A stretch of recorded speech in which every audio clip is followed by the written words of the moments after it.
Mari kita baca surah Al-Fatihah untuk ruhaniyah baginda Rasulullah SAW, untuk para anbiya, para nabi, para sahabat, wabil khusus Sayyidina Abu Bakar, Umar, Uthman, wa Ali, dan 4 wali-wali besar dan wali-wali yang bersamanya, Sayyidi Syekh Al-Qutub Rabbani, Sultanul Awliya, Syekh Abdul Qadir Jilani qaddasallahu sirrahu, wa Sayyidi Al-Ghawth Abil Hasan Al-Syadili,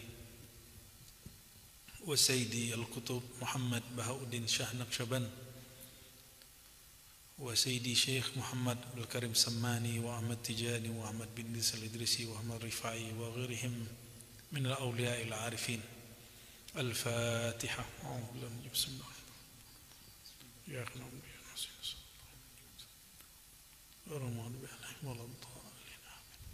Dan kepada semua malaikat-malaikat Allah, malaikat rahmat, malaikat al-muta'aqibin, malaikat yang bertugas malam dan siang, dan imam akhir zaman, imamuna al-mahdi. Al-Fatiha. Bismillah. Ya kenapa ya nasihat surah waladhdallin. Saya membawakan kitab PDF Al-Futuhat Rabbaniyah. Di situ ada ilham Syekh Abdul Qadir Jilani. Disebut risalah Al-Ghawth. Apa sebutan risalahnya? Al-Ghawth. Ghawth itu sebutan gelar daripada pemimpin para wali-wali Allah. Syekh Abdul Qadir Jilani bergelar Al-Ghawth Al-A'zam atau Sultanul Awliya, yang berarti pemimpin para wali. Apa kata beliau? Ini biarinlah orang Wahabi nggak percaya, nggak apa-apa ya. Tapi kita nggak perlu benci dengan Wahabi ya. Apa kata beliau? Semua wali di bawah telapak kakiku ya, di bawah telapak kakiku. Tapi ingat, wali-wali Allah itu mereka ada yang saling kenal, ada yang tidak kenal. Jadi kaidah la ya'riful wali illal wali itu berlaku umum, khususnya tidak kenal kekasih Allah, wali Allah kecuali wali ya. Itu enggak semua berlaku. Baik, ini saya mulai baca ya. Ini suara jinnya tambah kenceng nih.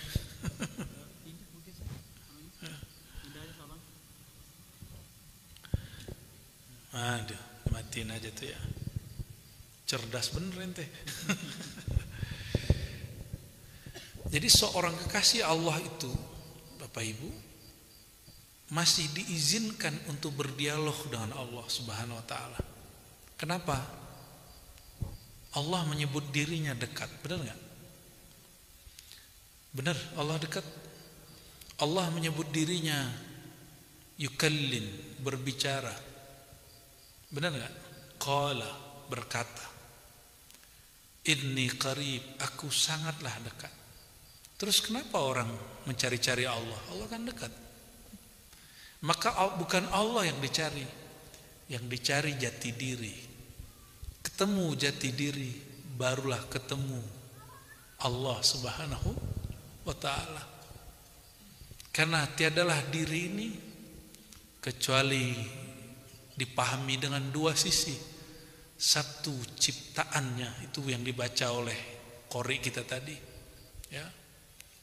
Khalaqnal insana min tin, kami ciptakan manusia dari tin, dari tanah, lalu keturunannya dari sulalah ya, dari min ma'im mahin, dari saripati tanah, dari air yang hina.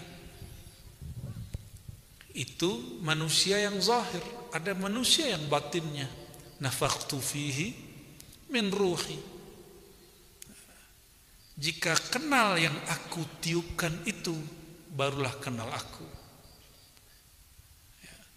Jadi yang Allah tiupkan itu bernama ruh. Ruh itu bukan zat Allah, bukan. Ruh kita itu bersumber dari ruh Sayyidina Muhammad sallallahu alaihi wasallam. Bukan dari zat Allah langsung, bukan. Itu keliru, itu orang meloncat tuh nggak sopan. Yang bilang ruhnya langsung dari zat Allah, dia nggak sopan. Tidak sopan. Lewat Nabi Muhammad dulu dong. Kalau enggak, ngapain itu kitab-kitab maulid, buku-buku lama, semuanya mengatakan Nabi Muhammad SAW bergelar Abul Arwah, bapaknya para ruh, punya ruh semua kan. Jadi kalau tadi Bang Haji Sofwan ini mengatakan hanya orang terpilih yang mau datang, benar. Karena ruhnya dulu pernah ketemu di sana. Dan memang ini kan tidak dibuka ya. Ya, saya lebih senang begini Pak. Ya, nantilah buat acaranya yang terbuka. Sekarang begini aja dulu ya. Apalagi ini zaman kampanye ya. Ya. Kalau pakai baju kuning nanti disebut apa ya kan? Pakai sarung nanti disebut apa? Nanti kita bilang begini disebut apa, begini disebut apa, begini disebut. Ya, terserah mereka lah ya. Jadi ini saya terima kasih ya kepada beliau yang sudah mau mengerti maunya kami ya. Syariat Allah sudah selesai, benar? Dengan selesainya risalah baginda Nabi Muhammad sallallahu alaihi wasallam, maka tidak ada syariat baru. Yang ada pemahaman baru terhadap syariat. Syariatnya nggak berubah. Contoh di zaman Nabi, bahkan di zaman para imam, kalau jual beli pakai akad nggak? Saya jual, saya beli, saya beli, saya jual. Begitu bolak-balik. Sekarang kalau masuk ke toko, apalagi masuk ke toko-toko ya supermarket, minimarket, gitu doang ya. Ya, paham maksudnya? Ya. Apalagi Pak, nggak ada akad. Kenapa kita sebut itu sah? Padahal di fikih lama mesti ada ijab qabulnya. Ternyata fikih ini berkembang. Di Quran disebut antaradin, itu syariat. Yang penting kamu ridho, itu syariat. Fikihnya berubah. Dulu kalau zakat mesti pakai beras atau makanan pokok. Sekarang pakai handphone nggak? Selesai. Ya, begitu nggak? Ya, di sini ada ini nggak? Kayak semacam makanan online gitu. Ya, begitu nggak? Itu gimana tuh transaksinya? Kawan saya yang dulu mengharamkan sekarang memakan ludahnya sendiri. Ya, serius. Karena dia membaca zaman sekarang dengan kitab 1 abad lalu, nggak nyambung. Bahkan kita baca dengan kitab yang ditulis tahun 2005 nggak nyambung. 2005 belum ada online-onlinean begitu, belum ada. Apa maksudnya? Bacalah zaman ini dengan risalah di zaman ini, yang dibaca oleh, yang ditulis oleh ulama-ulama di zaman ini. Sama kalau baca alam nyata ini dengan karya ulama sekarang, maka untuk baca rohani kita nggak bisa menyandarkan dengan buku orang lama aja. Buku yang lama kita pertahankan lalu kita kembangkan sesuai zaman sekarang. Maka ketika ada orang bertanya protes, kamu kok buka-buka ilmu hakikat? Kok buka-buka kitab-kitab hakikat? Saya pertanyaan itu pakai logika aja jawabnya. Lebih mulia kitab Syekh Abdul Qadir atau Al-Quran? Kenapa ente ajal Al-Quran? Kan lebih mulia. Kan lebih rahasia Quran daripada kitab Syekh Abdul Qadir. Benar gak? Betul? Lebih mulia Qul Huwallahu Ahad atau kitab Risalah Al-Ghaus Syekh Abdul Qadir? Qul huwallahu ahad. Kenapa qul huwallahu boleh dibaca, boleh diajarkan? Ini nggak boleh diajarin. Lebih suci itulah Al-Quran. Yang suci aja dibuka, masa untuk memahami sang suci itu nggak boleh dibuka? Kalau ente nggak ngerti, carilah pengertian. Karena orang hanya membagikan yang dia punya. Kalau Bang Haji ini punya duit, pasti dia bagi duit. Kalau dia punya pengalaman, pasti dia bagi pengalaman. Tenang Ustadz ya, mutawwi, pembina, pembimbing, nggak usah khawatir. Kalau beliau punya jalan, pasti dibuka jalannya. Iya. Orang punya tanah, jualan tanah. Orang punya buah, maka dia bagi buah. Orang punya ilmu syariat, ilmu fikih, dia bagi ilmu fikih. Orang punya ilmu tarekat, dia pasti ngajarin tarekat. Walaupun orang syariat protes. Orang yang di dalam dirinya ada khazanah ilmu hakikat, pasti dia bagi ilmu hakikat. Walaupun orang tarekat juga protes. Begitulah terus, begitulah terus. Dulu awal-awal ojek-ojek online ini muncul, ojek offline marah gak? Yang marah itu sekarang ngikut gak? Ngikut. Gak bisa. Ini masa Allah menyebut dirinya Anad Dahar. Akulah sang masa. Akulah sang waktu. Apa maksudnya? Allah itu menyebut dirinya masa, lalu ada namanya Al-Jabbar. Apa arti Al-Jabbar? Yang terserah gue bener. Itu salah satu terjemahan itu. Tapi secara harfiah Al-Jabbar yang merubah sesukanya, secepat mungkin, sekilat mungkin. Maka jangan heran selama pandemi ada orang yang mendadak miskin, ada yang mendadak kaya. Tapi orang kan hanya melihat yang fisik. Kalau di alam nyata begini, alam nyata ini imitasi alam rohani. Maka di alam rohani juga begitu. Orang yang tadi miskin rohani tiba-tiba menjadi kaya rohaninya. Orang yang tadinya kaya amal ibadahnya ternyata tidak bermanfaat selama pandemi. Karena apa? Menghadapi pandemi, menghadapi perubahan masa nggak cukup dengan banyak ibadat. Dia mesti dengan banyak makrifat. Orang yang ngotot dengan ritual jualan secara offline, begitu juga ngajar offline, riadoh offline, ya, masih riadoh di bumi, belum pakai satelit ya, dia ketinggalan zaman. Itulah makna Anad Dahr, akulah sang masa. La tasubud dahr, jangan kamu sesali caci maki masa. Jadi jangan kita ngomong kok zaman begini ya gitu. Enggak. Orang yang ngomong begitu itu Allah tersinggung. Mau dia ustadz kayak, mau katanya wali kayak dipecat ente kewaliannya. Emang wali udah dipecat ya? Ya wallahu alam, katanya sih gitu. Wali kota aja dipecat ya.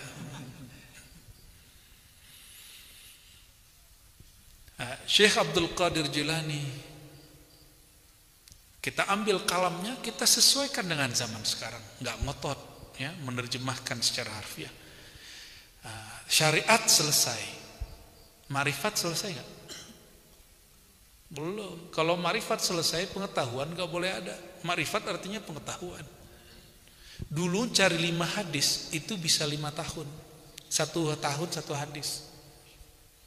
Sekarang download 5 menit dapat 1 kitab isinya 10.000 hadis. 10 menit nggak nyampe, cuma 5 menit dapat 10.000 hadis. Berarti cara dapat ilmu yang zahir mudah nggak? Begitu juga ilmu yang batin, ilmu yang rohani.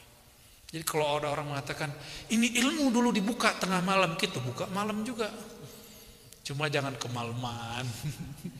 Kasihan ya orang zaman now, banyak keluhannya daripada memujinya. Ini aja dingin-dingin sudah mulai begini nih.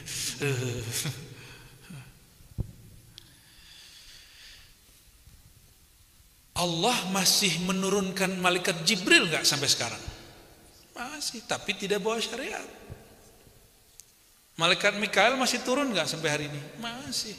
Termasuk malaikat Israel Turun terus kok ya. Sama, mereka masih turun. Orang awam mengira Sayyidina Jibril udah gak turun lagi. Loh, pensiun dong Jibril. Ya, dapat dana pensiun berarti dia. Gak begitu memahaminya. Tanazzalul malaikatu warruh. Masih turun. Itu dalilnya. Ya. Apa maksud saya menghantarkan ini? Ilmu syariat selesai bro, tapi ilmu hakikat ma'rifat berkembang terus. Maka Allah masih berkalam gak kepada ruh para aulia? Masih, tapi tidak membawa syariat baru, hanya mengajarkan ilmu-ilmu baru. Gitu. Lebih canggih kolbu atau Google sekarang loh, ngaku aja. Sekarang bukan para wali, kita loh kita. Ya, bagus, jujur, Allah lebih suka orang jujur. Buktinya kita kalau mencari hadis carinya di Google, katanya mau boikot Amerika ya. Tapi masih pakai barang. Mana yang handphonenya Apple, sini kasih saya. Boikot biar kita selamatin ya. Katanya benci Cina, handphonenya Oppo, Vivo.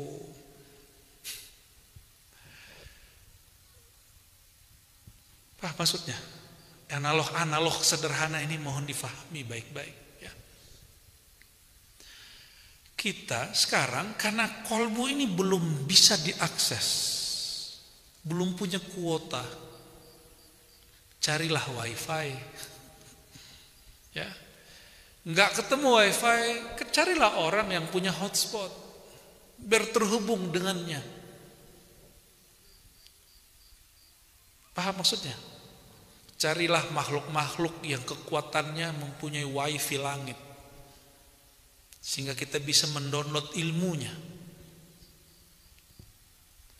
Kalau yang disebut laduni itu ilmu langsung. Kalau langsung mungkin nggak pakai perantara, langsung ketemu. Dan ulama kita sepakat ilmu laduni berlanjut sampai kiamat. Tapi kalau wahyu syariat sudah selesai. Syariat sudah selesai ya. Jadi kita nggak akan membahas ada syariat baru, tidak ya. Pemahaman baru terhadap syariat iya. Ya. Nah, salah satu kalam yang turun kepada Syekh Abdul Qadir Jilani. Tapi ini bukan kalam syariat, ini kalam hakikat. Apa kata Allah Ta'ala? Ya Ghawthal A'zam, wahai pemimpin para wali, ahlul ma'asi mahjubuna bil ma'asi. Orang-orang ahli maksiat, orang-orang yang pendosa. Semua kita pendosa. Hari ini matanya sudah dosa, hatinya sudah dosa, emosinya sudah dosa. Ya ahlul ma'asi, ahlul ma'asi ya. Para pemaksiat itu mahjubuna bil ma'asi. Mereka terhalang untuk merasakan kehadiranku karena maksiat-maksiatnya. Padahal aku dekat ya. Wa ahlut ta'at, orang-orang yang taat, mahjubuna bit ta'at. Mereka terhalang dengan ketaatan-ketaatan yang dilakukannya. Sehingga ketika mereka tertidur, mereka merasa jauh dariku. Ketika mereka kurang beramal, mereka merasa jauh dariku. Padahal Allah, mau dia taat, mau dia terjebak maksiat, Allah tidak pernah berjarak sedikit pun kepada hamba. Maka beliau mengatakan, itu ahli maksiat, itu ahli taat. Wali wara'ahum. Sedangkan aku punya orang-orang spesial yang bukan mereka yang pertama, bukan mereka yang kedua. Qaumun akharun laisa lahum ghammul ma'asi. Mereka tidak terhalang merasakan kasih sayangku di saat dia bermaksiat, terjebak maksiat. Dan mereka juga tidak jumawa ketika mereka taat. Diulangi ya. Wali wara'ahum, aku punya hamba-hamba spesial yang mereka bukan ahli taat, bukan juga pemaksiat. Mereka ini tidak terhalang oleh maksiat untuk merasakan kedekatanku. Mereka juga bukan orang yang ahli taat, yang terhalang dengan taatnya dari merasakan kedekatannya kepadaku. Maka ini pesan kepada yang berhaji, berumrah. Allah di sana, di sini sama enggak? Ini pertanyaan saya tanyakan ke Nusantara. Jawabannya sama kok. Ya, ini sekalian survei. Kali Tuhannya orang Lombok beda sama saya. Allah yang di Mekah sama yang di Lombok sama enggak? Sama bener. Terus kenapa orang nafsu berumrah? Berumrah itu bukan nafsu. Umrah itu perintah. Karena yang memerintahkannya yang maha dekat. Bukan mau cari kedekatan ke sana, tapi hanya kepatuhan kepada yang maha dekat. Jadi kita berumrah itu apa? Karena kepatuhan saja. Disuruh datang, nggak disuruh ya nggak datang gitu. Dan umroh haji itu undangan langsung dari Allah semenjak zaman para nabi dulu dan diulang lagi Nabi Ibrahim, diulang lagi oleh Nabi Muhammad SAW. Ya, ada kalimat di Quran, wa'adzin finnas bil hajj, beri berita kepada manusia, kabar kepada manusia. Wa'adzin, kata azan dari situ. Hendaklah mereka berhaji. Itu zaman Nabi Ibrahim. Jadi haji umroh itu amalan yang sudah sangat tua. Oleh karenanya Nabi itu walaupun dalam hadis Nabi hanya berumroh 4 kali, sebenarnya sebelum beliau membawa risalah, kan beliau sudah Nabi, sudah berumroh berkali-kali, tapi itu kepada hak kenabiannya, bukan pada hak kerasulannya. Ya, kerasulannya cuma 4 kali, itu pun gagal sekali. Ya.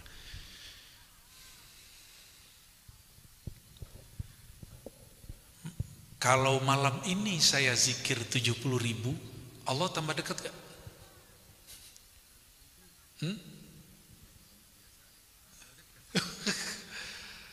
Malam ini saya zikir la ilaha illallah, la ilaha illallah, la ilaha illallah, Allah tambah dekat gak? Allah mah dekat saja. Tapi yang berbeda diri saya yang beda. Saya tambah sadar diri saya ini tiada. Yang maha ada hanya Allah subhanahu.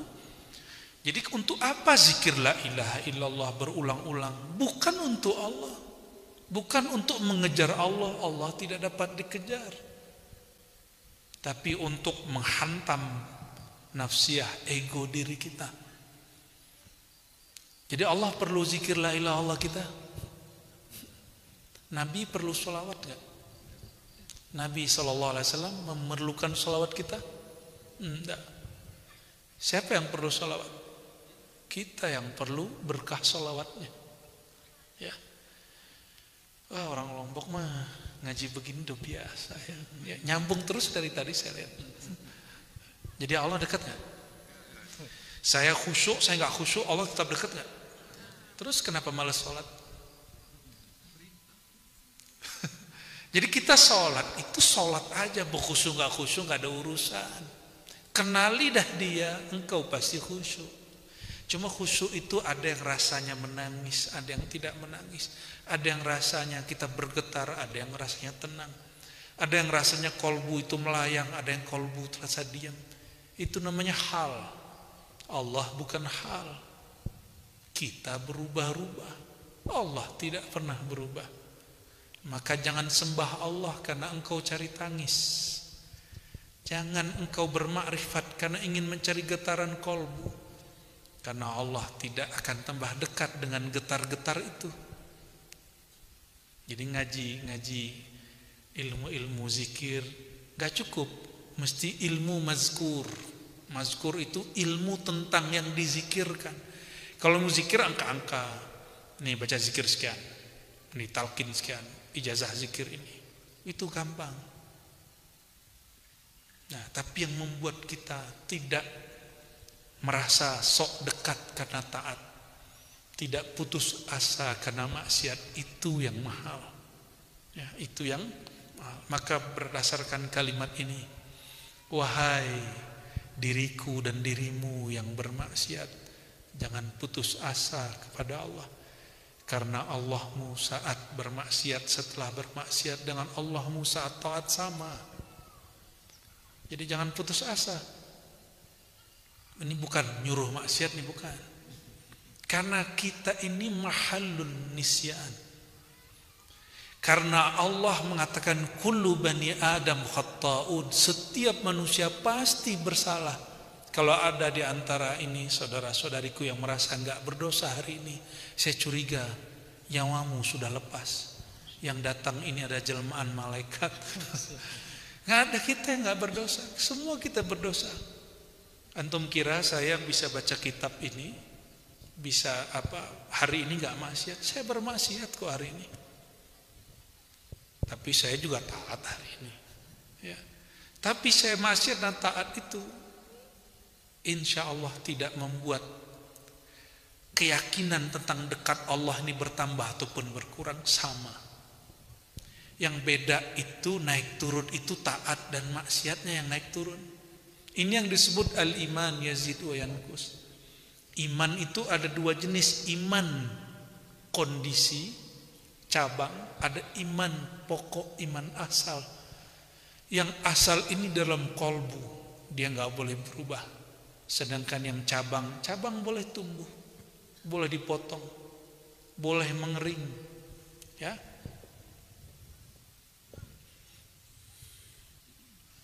Lanjut. Ini baru satu kalam, ya, baru satu kalam. Sampai pagi. Biasa kalau bilang gitu saya mau beres ini. Tadi kita candain dokter yang ngaji tadi, saya jauh 2 jam. Lah ini lebih jauh lagi Jakarta. Ya, kita paham maksudnya, pasti besok ada kerjaan ya. Beliau datang menghibur kita dengan suara yang indah. Kita berterima kasih ya.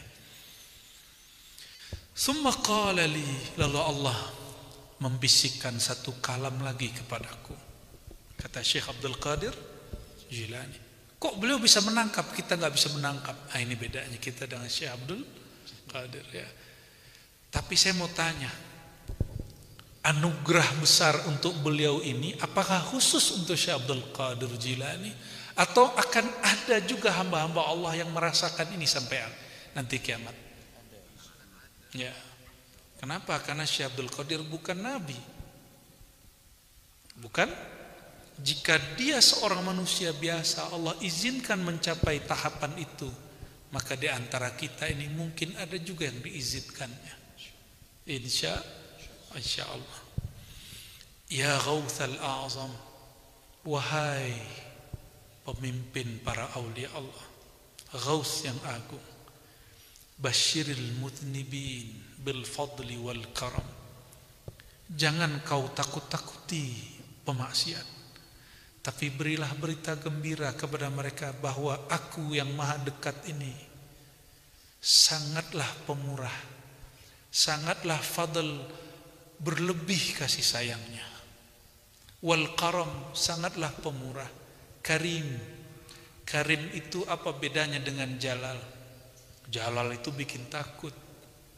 Kalau karim, perasaan takut yang ujungnya putus asa, takut ketemu. Karena kita tahu Allah pasti karim. Karim itu dia pemurah plus maha pengertian. Itu arti karim. Yang memberi tidak memperhatikan nanti dihujat oleh yang diberi atau tidak. Ya. Bocil-bocil itu ketawa ya. Kirain suara nek lampir ya. Main ayunan. Kirain kuntilanak tadi tuh. Ikut ngaji. Mualaf dia berarti ya. Allahumma salli ala sayyidina Muhammad. Wahai para pendosa, begitu maksudnya. Jangan berputus asa dari kasih sayang Allah, ya. Jika maksiat orang setinggi langit, kasih sayang Allah setinggi aras. Paham maksudnya?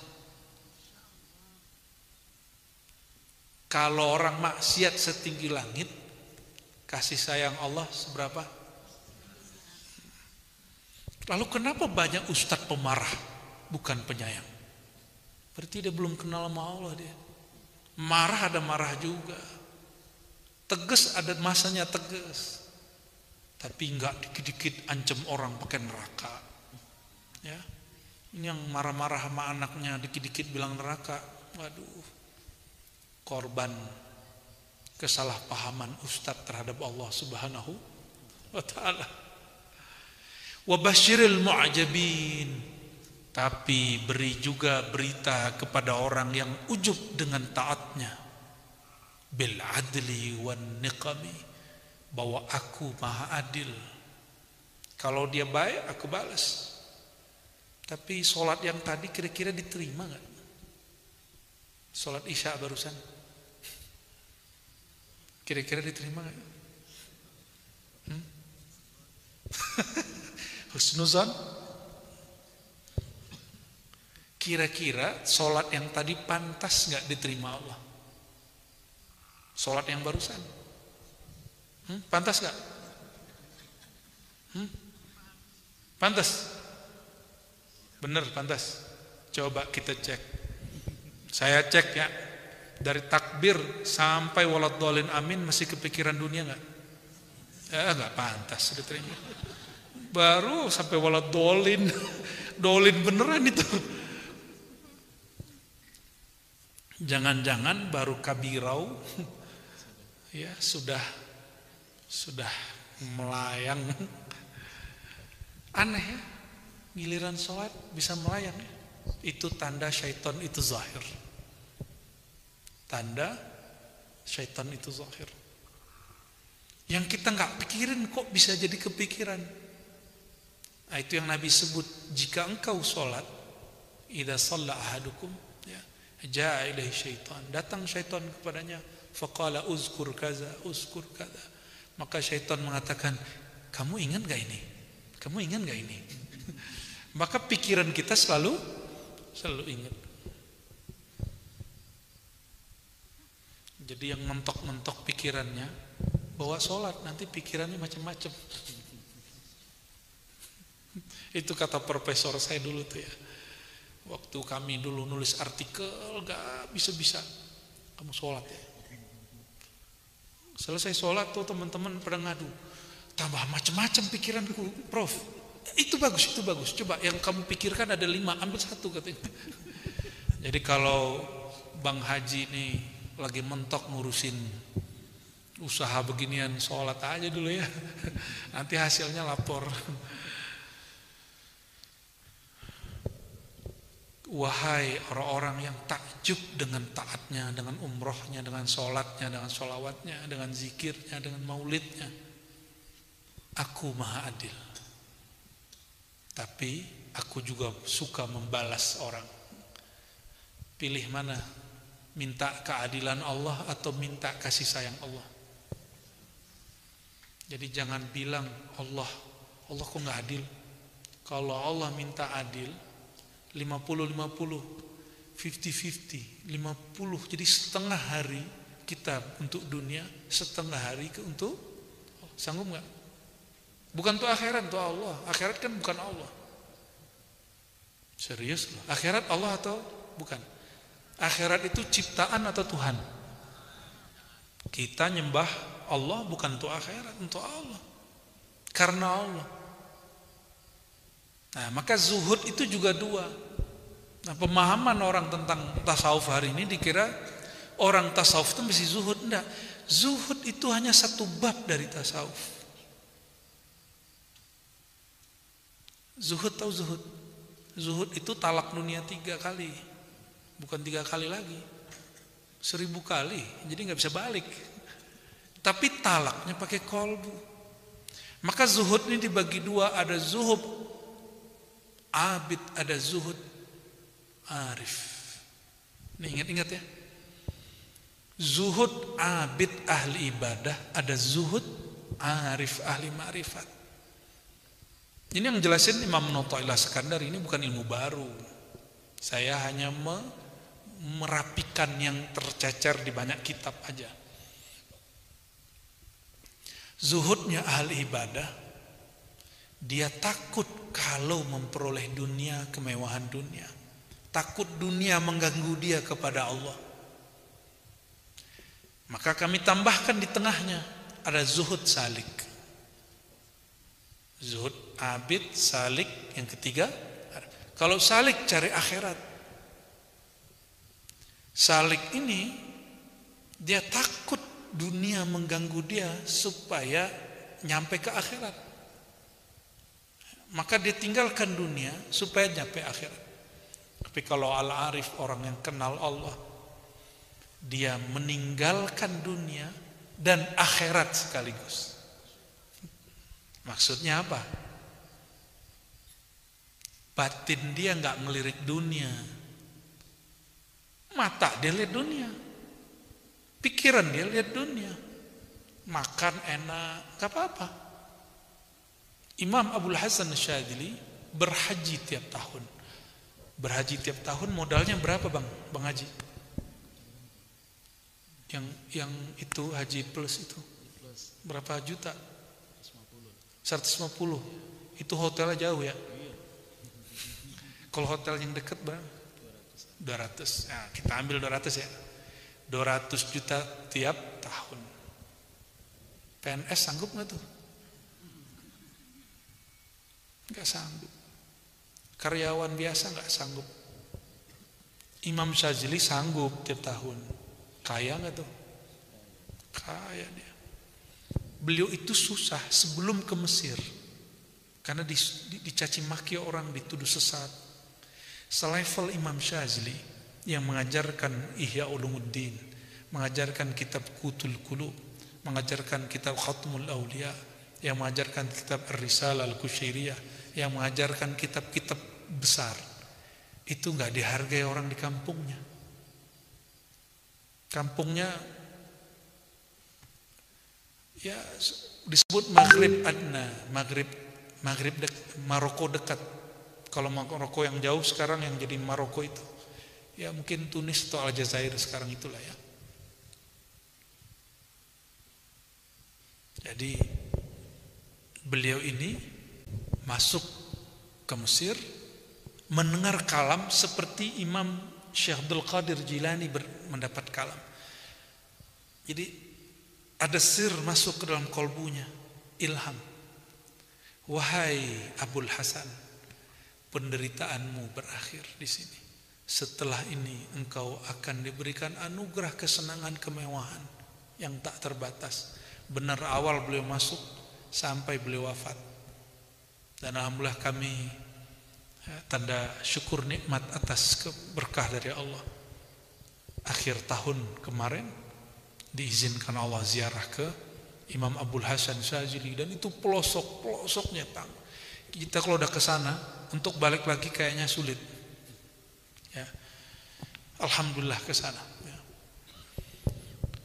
Saudara-saudari kemuliaan Allah, jangan minta keadilan Allah. Mintalah kasih sayang Allah. Ya. Kalau kasih sayang kita kurang-kurang, kita tidak sempurna, Allah yang menyempurnakannya. Tapi kalau minta keadilan, sholatnya dituntut sempurna. Ya. Maka jangan tuntut Allah, engkau nanti dituntut. Ya. Masih kuat? Ya. Allahumma sholli ala sayyidina. Ya, Al-Fatihah dulu ya. Kepada ruh kita semua, jasad kita semua, orang tua kita semua, dan semua yang hadir malam ini. Al-Fatihah. Bismillahirrahmanirrahim. Ya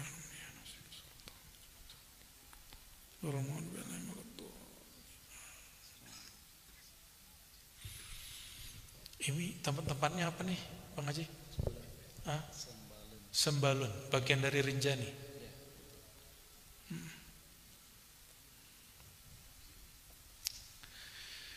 Thumma qala li, lalu berkatalah ia kepadaku, ya Ghawthal A'zam, ahlu ta'ati yadhkuruna an-na'im. Wahai Ghaus yang agung, orang yang taat itu biasanya yazkuruna an-na'im, yang dia lihat Allah yang maha memberi nikmat.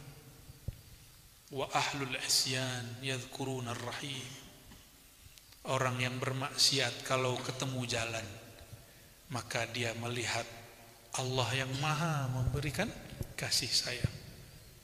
Benar gitu ya? Benar gak? Habis maksiat berharap diampuni gak? Jadi yang disebut ahli taat yang bisa kembali kalau dia melihat ketaatan dia nikmat dari Allah. Ahli maksiat yang masih diizinkan untuk datang kembali kepada Allah, yang dia tidak putus asa dari rahmat Allah setelah dia bermaksiat. Kalau lagi maksiat mah lupa. Ya. Summa qala li ya Ghawthal A'zam ana qaribun ilal 'asi ba'dama yafragh minal 'isyan. Ini bukan nyuruh maksiat, ini jangan salah paham. Wahai wali agung, aku ini akan terasa dekat kepada orang yang bermaksiat setelah dia selesai maksiat.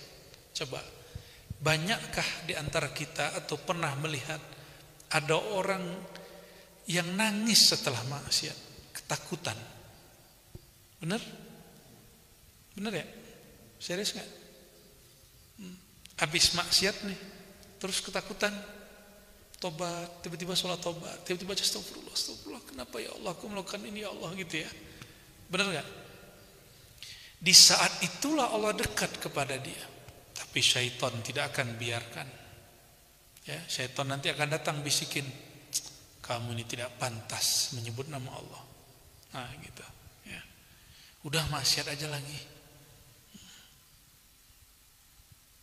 Ada yang nyuruh maksiat karena memutuskan rasa asa itu. Ada juga yang caranya menumbuhkan kepercayaan diri bukan pada tempatnya. Udah maksiat aja, ntar Allah juga ampuni gitu. Ini kena juga ntar tuh. Wa ana ba'idun minal muti' idza faragha minat ta'at. Aku akan terasa jauh kepada orang yang merasa taat setelah dia taat. Yang merasa taat. Maka kalimatnya pakai muti', bukan ahli ta'ah. Ya, muti', orang yang, maka di Quran fawailul lil musallin. Musalli, orang yang sok salat. Terjemahannya begitu. Orang yang merasa dirinya sholat. Maka coba lihat, udah sholat nih, hidup lagi susah, datang ke kiai, datang ke tuan guru, datang ke tuan guru haji, dikasihlah wirid dan sholat. Amalan nih, ntar kamu kebuka rezekinya. Diamalin lama kawan ini. Setelah berapa hari diamalin, ternyata gak ada perubahan. Apa kata dia? Sepertinya ajaran Islam ini tidak benar. Sepertinya zikir-zikir ini tidak bermanfaat. Mulai detik ini saya tidak akan wiridan lagi. Tidak akan datang kepada kiai lagi. Ada orang begitu? Banyak. Ini ada artis yang lagi konflik, murtad dia. Murtad. Konflik sama temennya. Ya urusan duit. Minta royalti, ngancem-ngancem. Ternyata orang dulu temenan, ya, minum bareng-bareng, ketawa bareng, main musik bareng. Sekarang musuh-musuhan. Tapi itu gak hanya band. Orang majelis juga ada yang begitu. Bener gak? Orang majelis juga begitu. Apalagi orang travel. Ya. Maaf ya Bang Haji ya. Maaf banget. Jadi hot lagi nih. Buka dulu. Allahumma sholli ala Muhammad.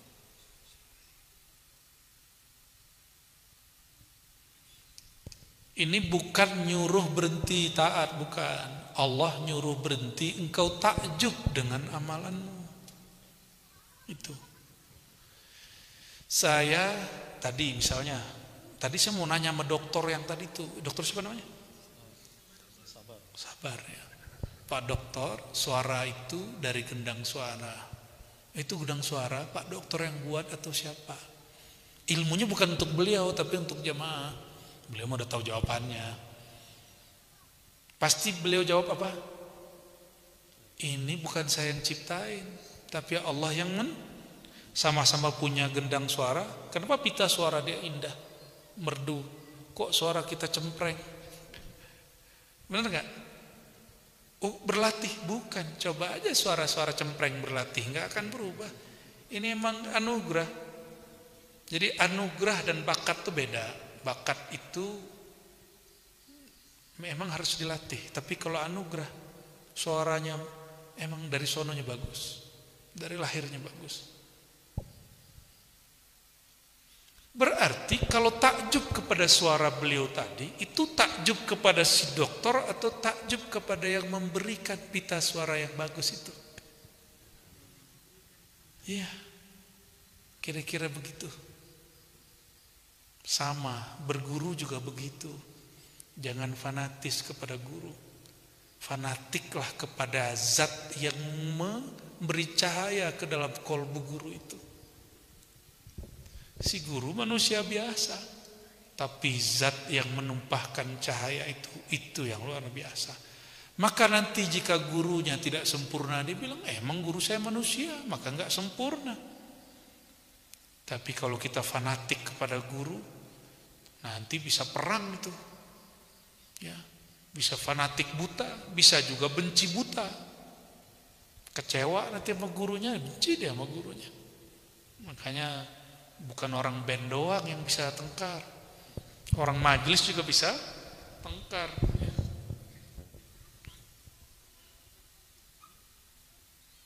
Terakhir ada tanya jawab ya, berarti baca satu lagi lah ya.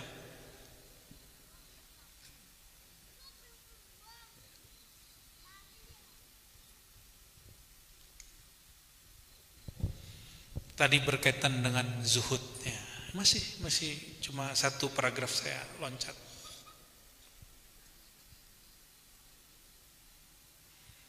Ya Ghawthal A'zam ukhruj an uqbatid dunya tasil bil akhirah. Bisakah nikmat akhirat dirasakan sekarang? Bisa gak?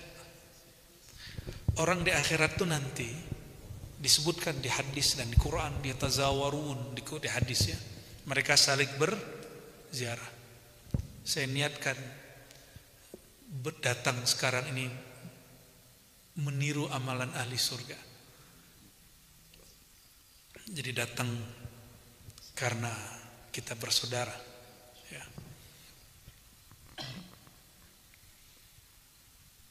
Di surga orang makan enak dan setiap orang bersyukur. Bisa nggak syukur itu dibawa sekarang ke sini? Bisa. Maka menu-menu surga itu boleh dibawa sekarang di sini sebagian menunya. Ya. Ini yang disebut ya, waliman khafa maqama rabbih jannatan. Bagi orang yang takut, bagi orang yang menghargai makom Tuhannya. Kalau terjemahan bebasnya, bagi orang yang sudah mengenal Allah, bagi dia dua surga. Surga yang didahulukan di dunia dan surga yang nanti. Ya.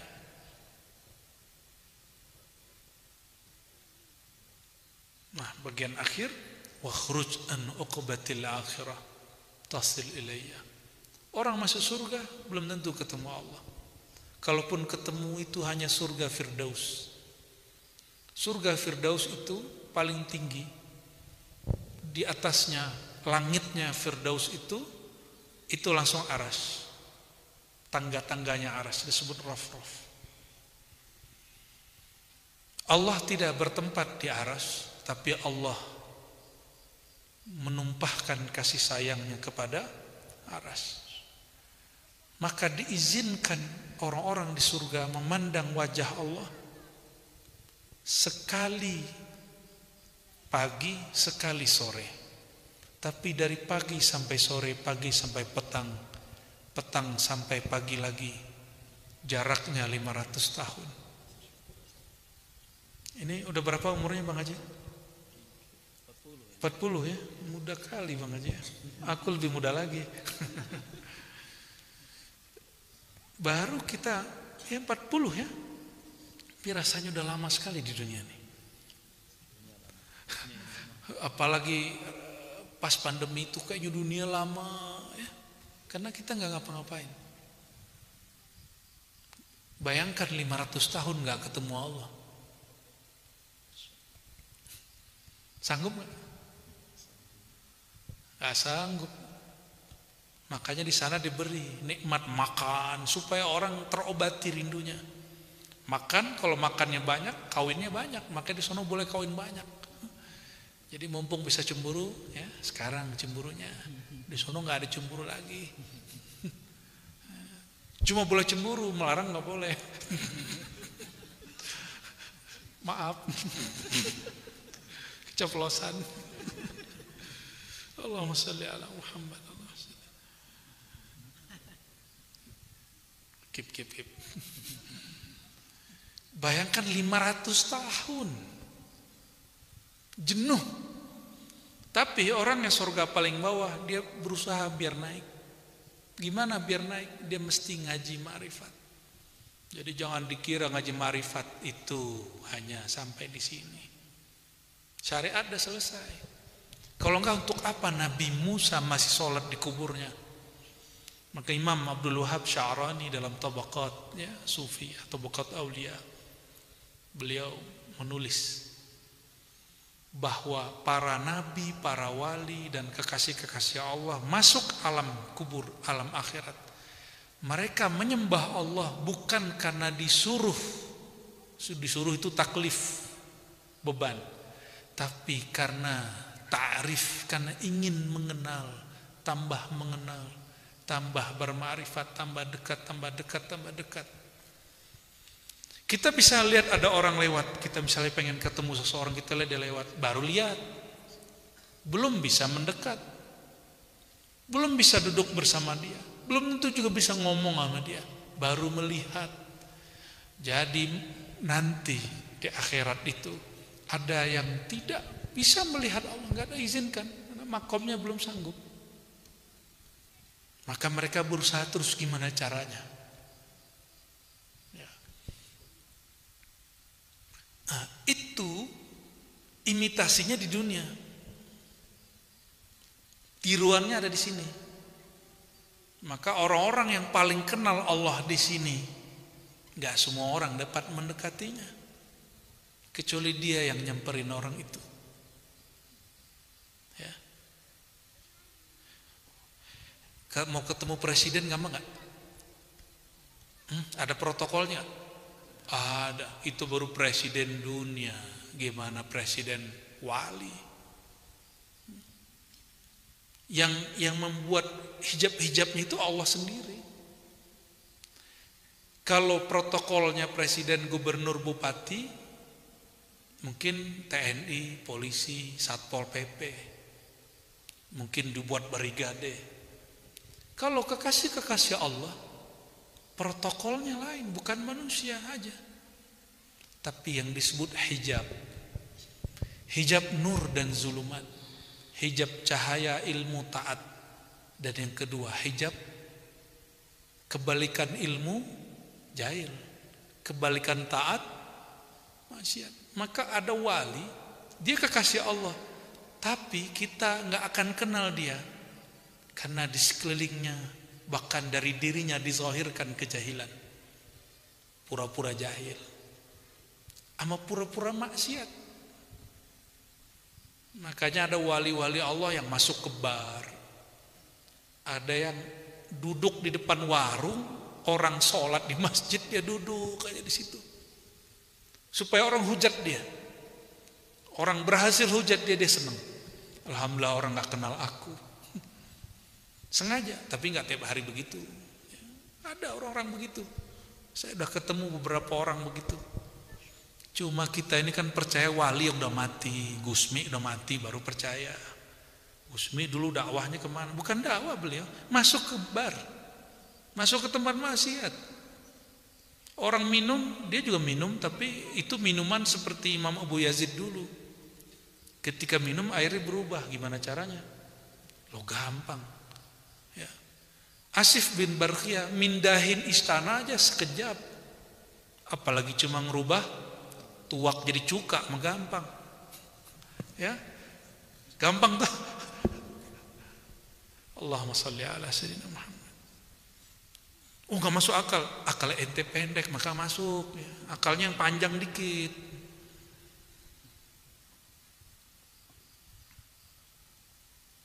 Jadi panjang nih ya.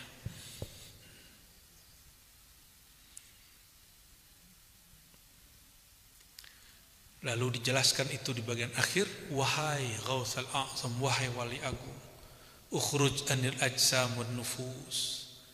Keluarlah kamu dari belenggu-belenggu fisikmu. Belenggu fisik kita apa? Ngantuk, ya, males, ya benar. Lapar, kenyang, sama. Kalau lapar, kepikiran makan. Kalau kenyang, kepikiran tidur.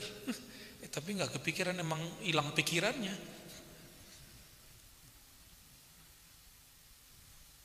Itu jisim tubuh. Keluarlah dari sisi fisikmu, karena fisikmu sama dengan binatang. Di saat orang keluar dari kebiasaan fisiknya, fisik itu kawin, makan, tidur, kawin, makan, tidur, ngoceh, kawin, makan, tidur, nongkrong. Itu kerjaan, itu putaran hidup. Jisim tubuh hidup untuk makan. Maka Tuhan dia bernama duit dan makanan.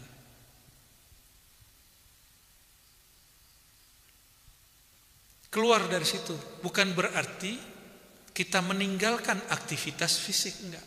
Tetap beraktivitas fisik, tapi niat dan tujuannya bukan lagi fisik. Wan nufus, keluarlah dari egomu.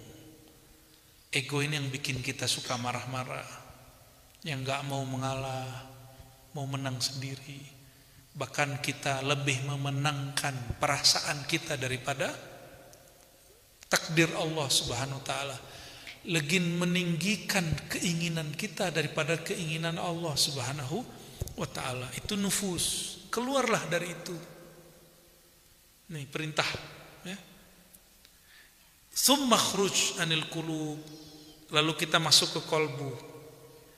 Zikir, zikir, zikir, zikir, zikir, zikir, latihan. Udah tenang kolbunya. Apa kata Allah di sini? Ukhruj anil qulub. Keluarlah dari kenyamanan zikirmu. Kemana? Ilar ruh. Masuk kepada ilmu ma'rifat. Jadi zikir itu hakikat. Zikir kolbu itu hakikat. Sedangkan ruh itu ujungnya ma'rifat. Antara kolbu dan ruh itu ada satu yang disebut sir. Disitulah kolbu itu menyimpan hakikat-hakikat. Hakikat itu maknanya tujuan atau kebenaran di balik sesuatu. Itu hakikat. Ya, yang sebenarnya. Iblis itu punya hakikat tapi tidak bermakrifat. Dia sampai dia tahu bahwa ini Allah yang bikin skenario, tapi dia nggak kenal Allah dari sisi yang lain. Ya. Maka disebut ukhruj anil qulub. Jangan engkau cuma berilmu zikir dan ilmu hakikat, enggak cukup. Kalau orang cuma pakai ilmu zikir dan hakikat, nanti kepedean. Ya. Nanti dia akan pukul-pukul dadanya. Enggak ada wali selain aku. Nanti ngomong begitu ya. Ini kalau bukan karena saya pasti hujan malam ini. Ada yang ngomong gitu nggak? Itu karena antum terjebak di ilmu hakikat. Ada orang ngomong misalnya, itu bulan matahari gak terbit kalau bukan untuk saya. Itu terjebak di ilmu hakikat. Emang engkau siapa? Bukankah engkau mengajarkan la ilaha illallah, la maujuda bihaqqin illallah? Pada hakikatnya yang wujud itu hanya Allah. Terus kenapa engkau mengatakan alam ini ada untuk dirimu? Ya. Sumakhruj minal hukmi wal amri tasil ilayya. Ya. Dari ilmu makrifat yang berisikan hukum, ya, yang berisikan amr, rahasia-rahasia urusan perintah Allah Ta'ala, keluarlah dari itu, keluarlah dari rasa bermakrifat. Jadi ternyata orang hakikat terhijab oleh merasa berhakikat, orang makrifat terhijab karena merasa bermakrifat, ya. Merasa udah kajian Nur Muhammad lalu ngeremehin orang. Si anu ustad kajiannya hambar, belagu bener, ya. Kalau udah ngaji Nur Muhammad udah nggak mau ngaji fikih. Emang begitu. Kalau engkau betul faham kajian Nur Muhammad, tiadalah fikih kecuali dari Nur juga. Tiadalah kajian tauhid kecuali dari Nur juga. Tiadalah orang belajar ilmu apa aja, bahkan ilmu kedokteran, ilmu arsitek, semuanya dari Allah Subhanahu wa Ta'ala. Maka ada seorang wali Allah, ya, dia punya muridnya ini mengatakan, saya udah gak suka ngaji fikih, wahai Tuan Syekh. Oh gitu ya, ya sudah, kamu bacalah kitab yang kamu mau, ngajilah yang kamu mau. Lama-lama jenuh juga, balik lagi. Tuh, jenuh juga ngaji hakikat. Lalu beliau menegur, al ilmu lillah, semua ilmu itu milik Allah dan dari Allah. Maka mau ilmu zahir, ilmu batin, ilmu dalam, ilmu luar, semuanya dari Allah. Biarlah orang ahli fikih nyalah-nyalahin ahli hakikat, biarin, kita nggak usah ikut-ikutan. Nih coba lihat, kalau antum tersinggung karena ahli fikih menyalahkan kajian zikir, kajian ma'rifat, kajian tarekat, jangan salahkan, ya. Kalau nanti kita juga meremehkan ilmu mereka, itu terjadi nanti. Itu sama aja. Dan dua-duanya terhijab. Ahli fikih, ahli zahir menganggap ilmu batin itu belum pantas dibuka. Ahli batin ngeremehin ahli zahir, mengatakan dia ini orang terhijab, ilmunya baru ilmu fikih, kajiannya belum tinggi. Setinggi-tinggi Nabi Yuna Muhammad SAW ngajarin wudhu nggak? Setinggi-tinggi Syekh Abdul Qadir Jilani sholatnya 5 waktu nggak? Setinggi-tinggi Abu Bakar, Umar, Utsman, Ali radhiyallahu ta'ala anhum, beliau masih zikiran pagi sore nggak? Sayyidina Ali di Sahih Bukhari berkalam, ini penutup saya. Apa kata Sayyidina Ali? Aku tidak pernah meninggalkan wiridan sebelum tidur. Subhanallah 33, Alhamdulillah 33, Allah Akbar 33, tutup la ilaha illallah. Kecuali tertunda saat perang Siffin. Tertunda harusnya sebelum tidur. Ini enggak tidur karena perang, dibacanya di akhir malam. Tetap enggak ditinggal. Selevel Sayyidina Ali, semua ilmu Rasulullah lewat pintu beliau. Orang mau akses ilmu dari kolbu Nabi mesti lewat kolbu Sayyidina Ali. Hadisnya sahih. Ini bukan ajaran Syiah, ini ajaran Ahlus Sunnah wal Jamaah. Tapi beliau masih zikir pagi sore, zikir sebelum tidur. Masa ada orang ngaku hari ini berhakikat kajian Sayyidina Ali, lalu udah nggak sholat, ya. Kalau dia nggak sholat kita maklumi, mungkin dia lagi sakar, lagi ahwal, tapi dia mengatakan sholat udah nggak perlu, Tuhan sudah dalam diriku. Nah kalau orang begini itu kafir, ulang syahadat tuh orang. Tapi kalau ada orang nggak sholat, kita nggak langsung kafirkan. Siapa tahu dia lagi ahwalnya begitu. Orang yang ahwal akalnya tidak sempurna, karena dia lagi mabuk di alam tertentu. Zohirnya sama kita, batinnya nggak sama kita. Kalau mereka nggak sholat, kita husnuzon. Oh, mungkin dia lagi mabuk di lautan ma'rifatullah. Tapi kalau dia ngomong, nggak usah sholat. Untuk apa sholat? Ya. Allah kan dalam diri kita.